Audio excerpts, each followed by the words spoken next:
이 시간 우리에게 주신 하나님의 말씀은 요한복음 9장 24절에서 41절 말씀입니다. 제 성경은 신약 161면에 있습니다. 요한복음 9장 24절에서 41절까지 말씀 한 절씩 교독하겠습니다. 이에 그들이 맹인이었던 사람을 두 번째 불러 이르되 너는 하나님께 영광을 돌리라. 우리는 이 사람이 죄인인 줄 아노라.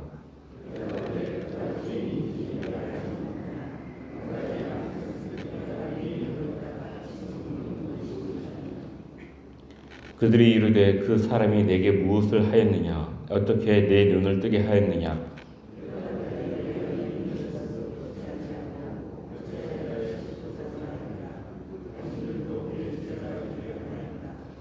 그들이 역하여 이르되 너는 그의 제자이나 우리는 모세의 제자라.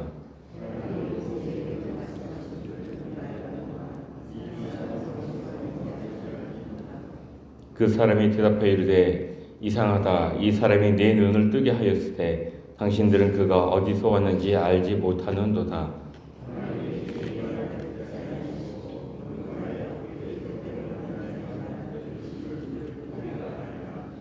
창세 이후로 맹인으로 난 자의 눈을 뜨게 하였다 함을 듣지 못하였으니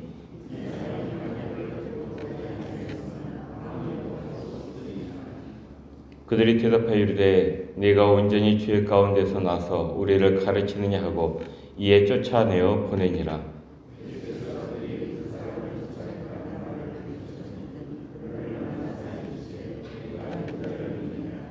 대답하되 이르되 주여 그가 누구시오니이까 내가 믿고자 하나이다.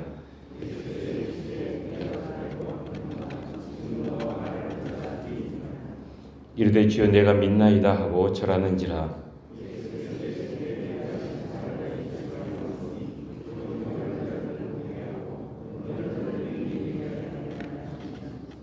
바리새인 중에 예수와 함께 있던 자들이 이 말씀을 듣고 이르되 우리도 맹인인가? 예수께서 이르시되 너희가 맹인이 되었더라면 죄가 없으려니와 본다고 하니 너희 죄가 그대로 있느니라. 아멘.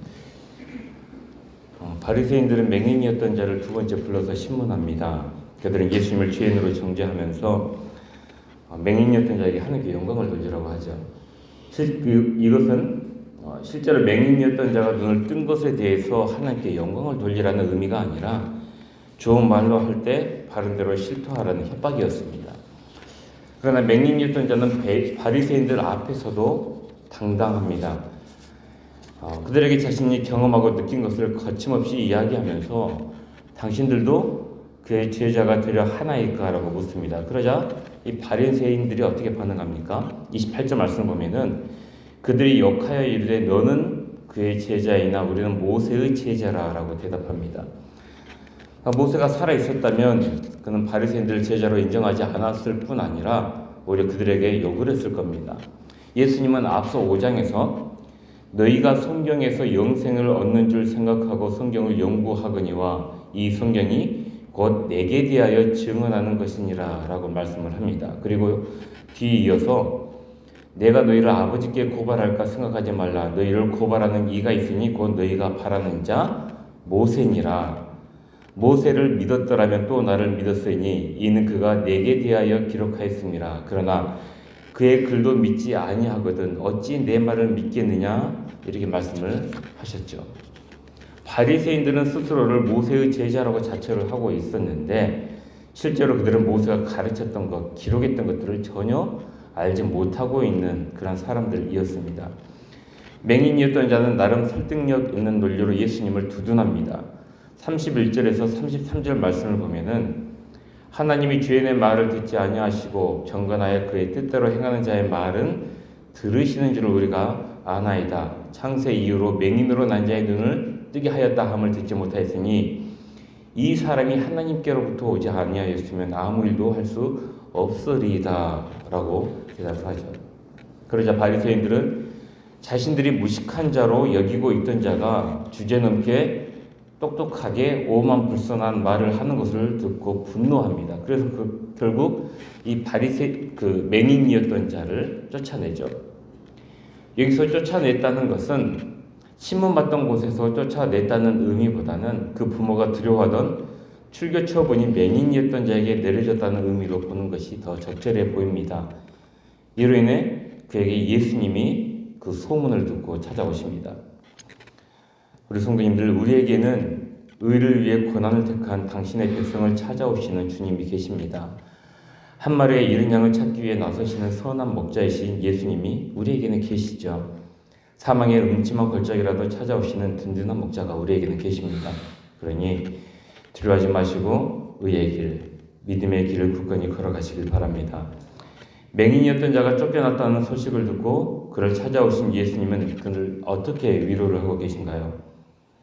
이 맹인이었던 자에게 출교 처분이 내려진 자에게 가장 힘이 되는 위로가 무엇일까요? 예수님은 우리가 일반적으로 생각하는 그런 종류의 위로가 아닌 뜬금없는 질문을 던지십니다. 35절 말씀을 보면 네가 인자를 믿느냐라고 질문을 하죠. 그러자 맹인이었던 자가 대답을 합니다. 대답하여 이르되 주여 그가 누구시오니이까 내가 믿고자 하나이다.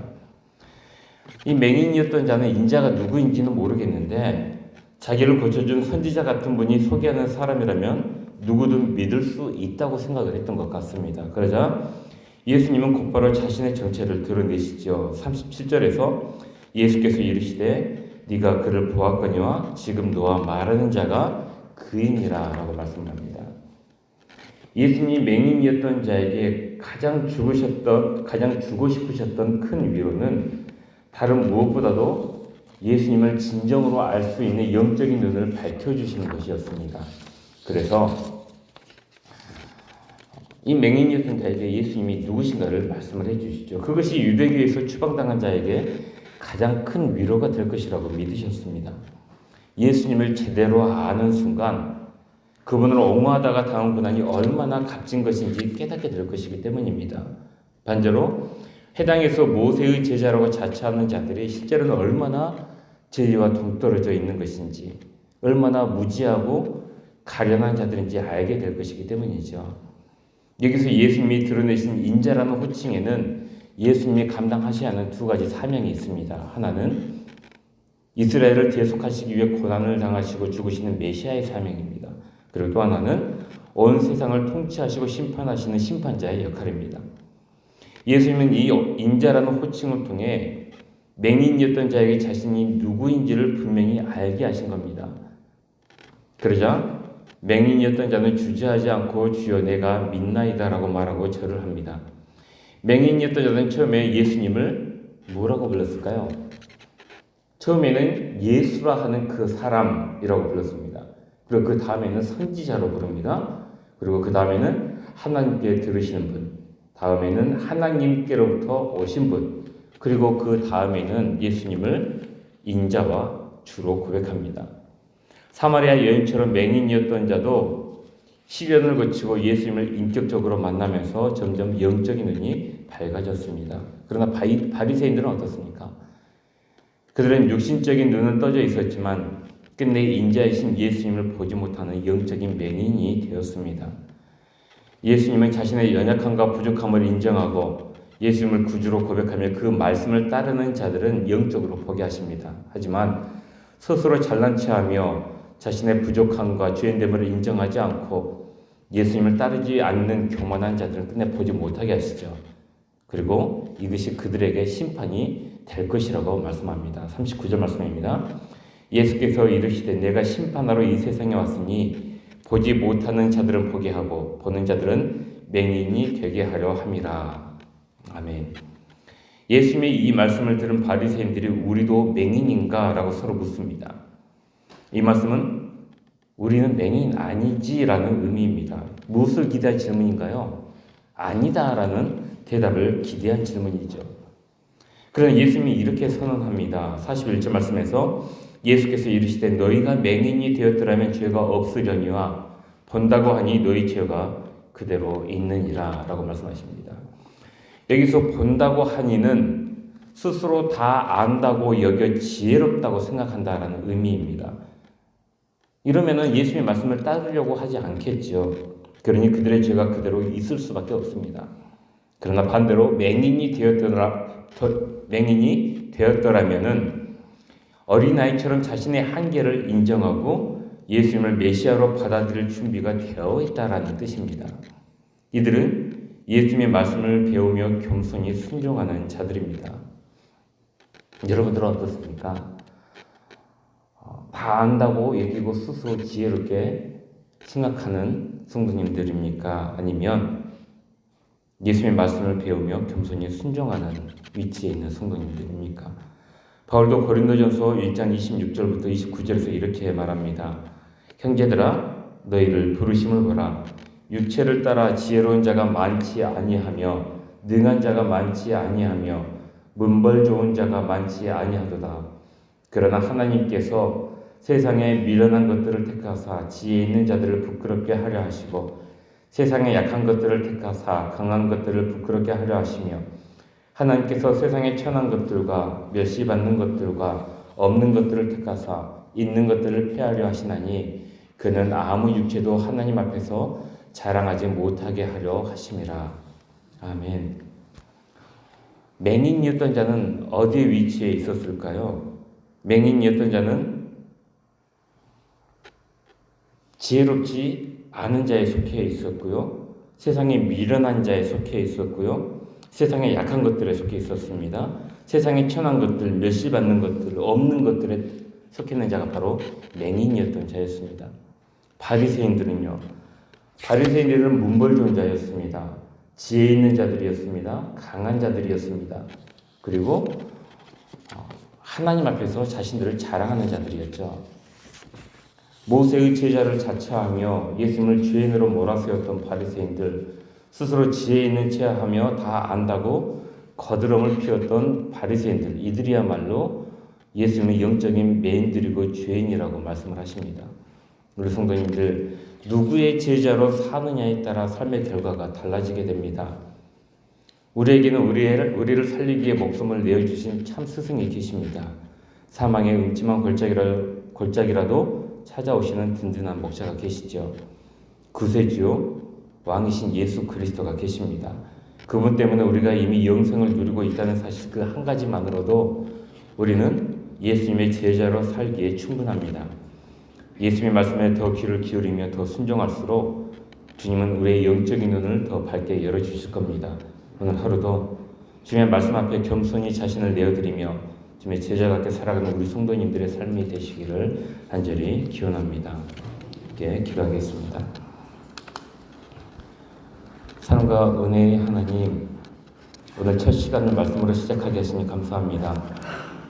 우리의 구원자가 되어주시고 참 스승이 되어주신 주님으로 인해 오늘 하루도 소망 가운데 살아갈 수 있습니다.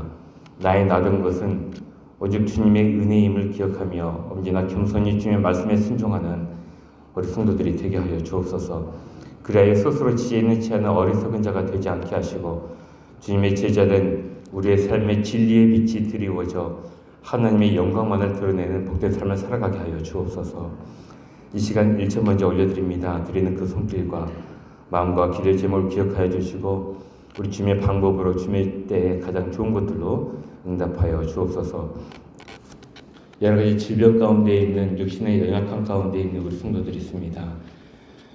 그들의 머리끝부터 발끝까지 좀 만져주셔서 온전한 치유와 회복의 역사가 그들 가운데 있게 하여 주옵소서.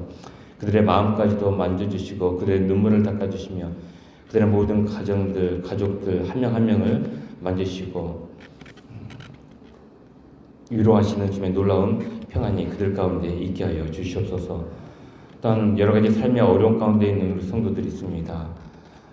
여러 삶의 문제 해결을 기도하는 성도들이 모든 어려움들이 주님 안에서 해결을 받을 수 있도록 도와주시고 우리 자녀의 아픔과 구원을 얻고 기도하는 우리 부모님들의 모든 간구와 눈물을 기억하여 주셔서 그 모든 기도가 응답받을 수 있도록 주님 함께하여 주시옵소서. 이 나라가 주님 손안에 있음을 고백합니다. 우리나라를 불쌍히 여겨주시고 이 나라의 주님의 정의와 공의가 올바로 세워지는 나라 되게 하여 주옵소서. 그래야 우리 모두에게 주님의 참된 위로와 소망이 있게 하여 주옵소서. 감사드리며 우리 주 예수 그리스도의 이름으로 기도합니다. 아멘.